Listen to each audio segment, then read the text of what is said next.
and the House to vote for the rule, to vote for the previous question, so that we can proceed with the business of the House. And with that, I'll yield 2 minutes to the gentlewoman from Pennsylvania, a distinguished member of the Rules Committee, Ms. Scanlon. The gentlewoman from Pennsylvania is recognized. Thank you. Madam Speaker, I rise today in enthusiastic support of this rule and underlying legislation. H.R. 4, the John R. Lewis Voting Rights Advancement Act, is essential to ensuring that every American voter has equal access to the ballot box and the freedom to make his or her voice heard. Ever since the Supreme Court's decision in Shelby versus Holder opened the door, we've seen state legislatures pass hundreds of laws to restrict voter access while claiming falsely to protect our elections from voter fraud that doesn't even exist. Now, the unjustified attacks on the 2020 election results by the former president and his supporters have produced a wave of anti-democratic bills. But it doesn't have to be this way.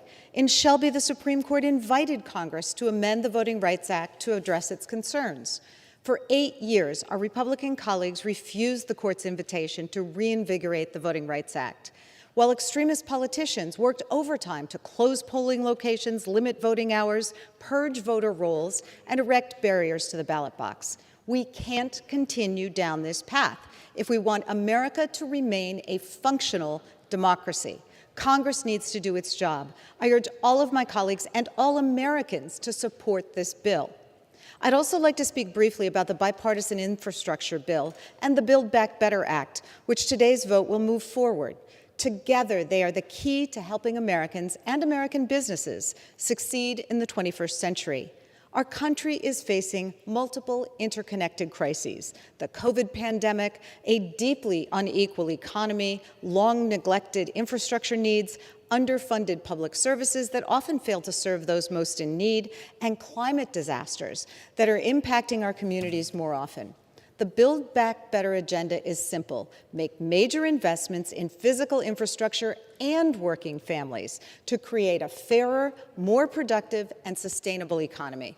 We need the bipartisan infrastructure deal to enable America to compete in the 21st century, but we also need the Build Back Better Act to create jobs and lower costs for working time families. has expired. These bills have the power to improve the lives of millions of Americans. I urge all of my colleagues to support the rule. The gentleman reserves time. The gentlewoman from Minnesota is now recognized. Madam Speaker, I yield 2 minutes to the gentleman from Florida. The gentleman from Florida is recognized. Thank you, Madam Speaker. Let's be bipartisanly honest here for a moment. We just walked out of probably the most bipartisan